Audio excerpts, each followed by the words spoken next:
اور اگر آپ رہنا چاہیں تو اب بھی بیماری دور ہو سکتی ہے۔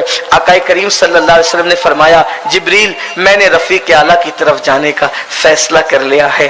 اللہ اکبر۔ پھر اس کے بعد حضرت اسرائیل نے عرض کی حضور اجازت ہو، حضور اجازت ہو تو روح انور کو جو ہے وہ جسم اقدس سے نکال لیا جائے۔ اور پھر وہ وقت بھی دنیا نے دیکھا کہ روح کائنات کی روح، دنیا نے وہ وقت بھی دیکھا روح کائنات کی روح جسد انور سے پھر قبض کر لی گئی، اور رفیق اعلیٰ کی طرف 3 جملے کہتے ہوئے تشریف لے گئے۔ ایک جملہ یہ تھا اپنی بیویوں کا خادم اور غلاموں کا خیال کرنا، بیویوں کا خادم اور غلاموں کا خیال کرنا۔ دوسرا جملہ تھا، دوسری بات تھی نمازوں کی پابندی کرنا، نمازوں کو ضائع مت کرنا، اور تیسری بات اللہ کا نام تھا، اور رفیق اعلیٰ کی طرف روانگی تھی۔ اور پھر دست مبارک جو ہے وہ کی طرف سر انور آیا، اور پھر ایک کوہرام تھا، ایک کوہرام، بات ختم کرتے کرتے ایک کوہرام تھا۔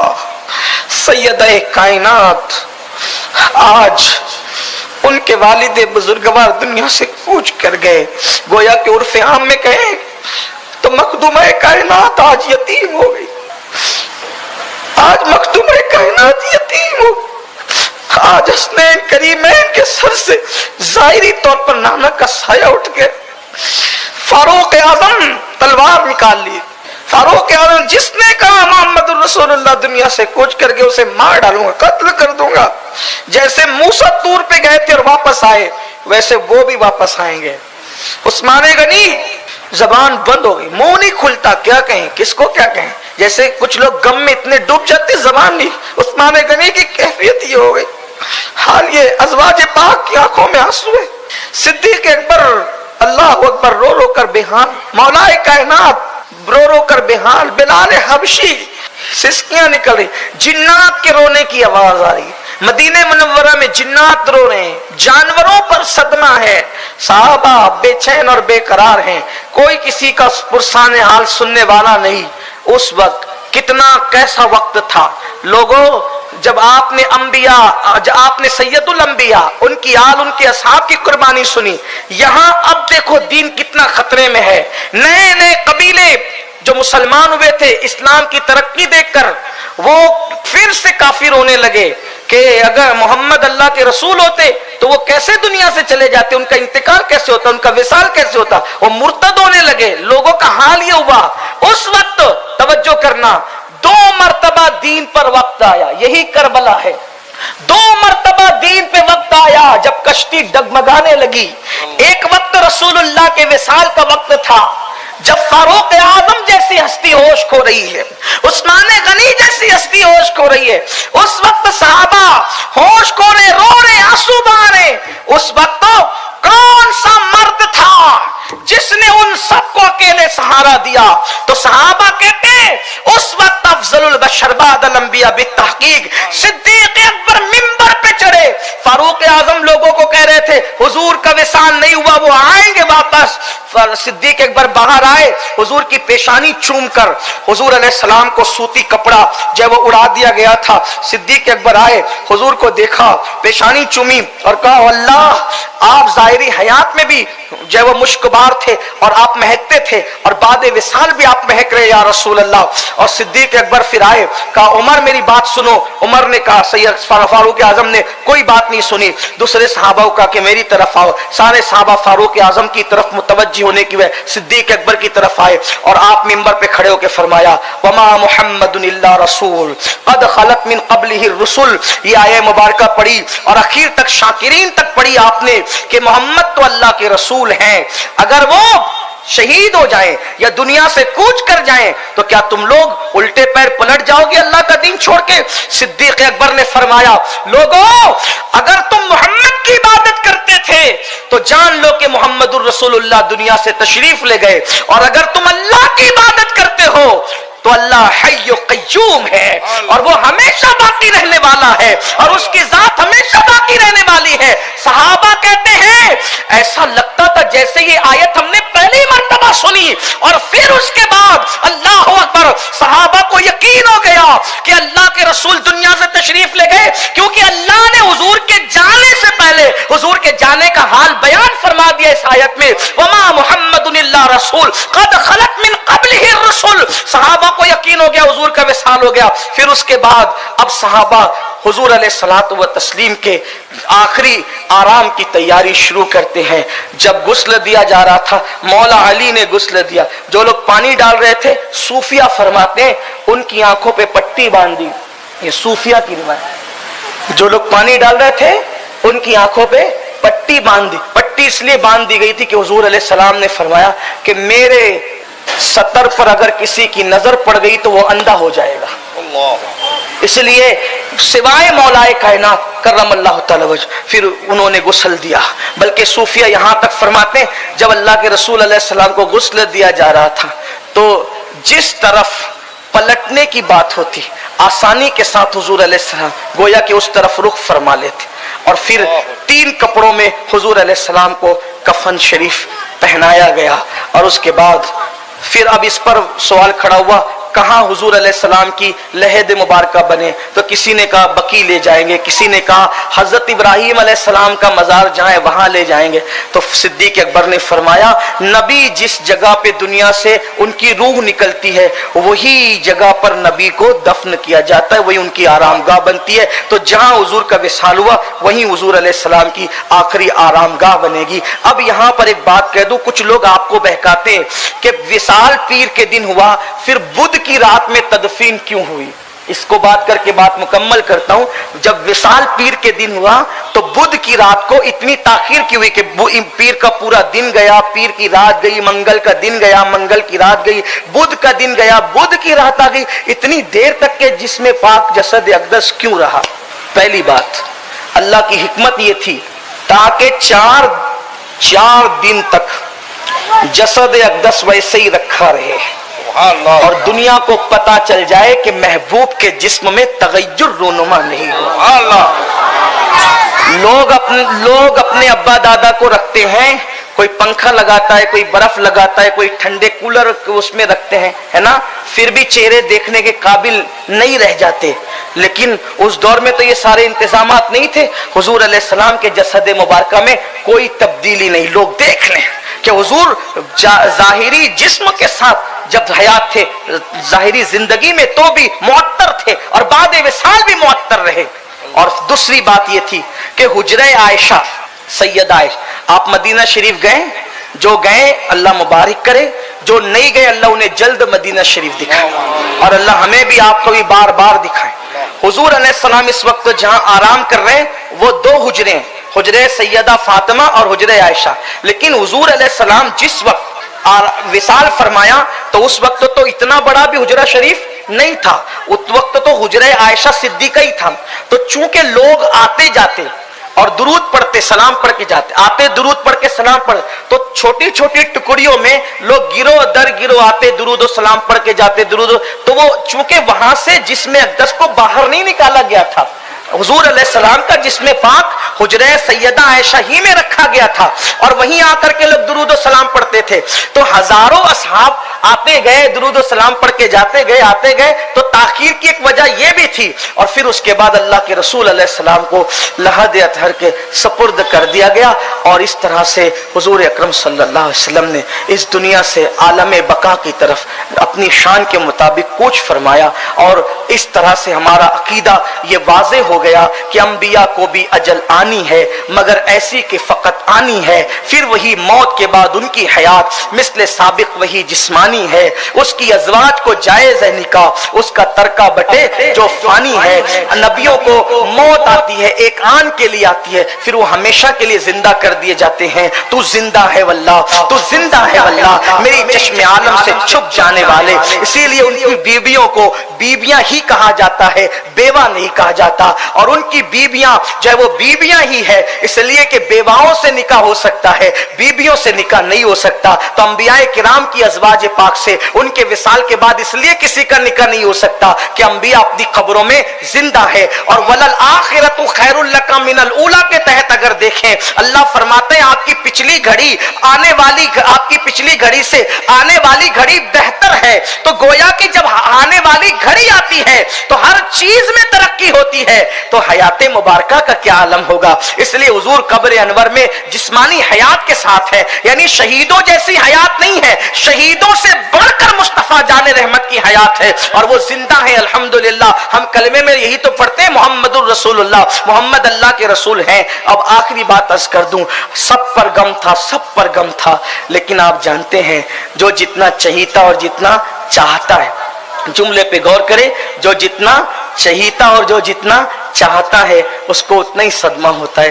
سیدہ کائنات کو اتنا صدمہ تھا کہ جب وصال کے بعد حضرت بلال سیدہ کی طرف آئے تو آپ نے فرمایا بلال کیسے ہمت ہوئی ان ہاتھوں کی کہ میرے بابا کو لحد کے سپرد کرے۔ اور آپ کہتی تھی بابا آپ کے جانے سے مجھ پر وہ غم ٹوٹا ہے کہ اگر وہ غم پہاڑ پہ ڈال دیے جائے تو پہاڑ پگھل جائیں، اور دنوں پہ ڈال دیے جائیں تو دن راتوں میں تبدیل ہو جائیں، سمندر پہ ڈال دیے جائیں تو سمندر خشک ہو جائیں۔ سیدہ پاک پوری زندگی بعد وصال رسول روتی رہی اور صرف روتی رہی، اور بالآخر اسی صدمے میں سیدہ پاک نے دنیا سے وصال فرمایا۔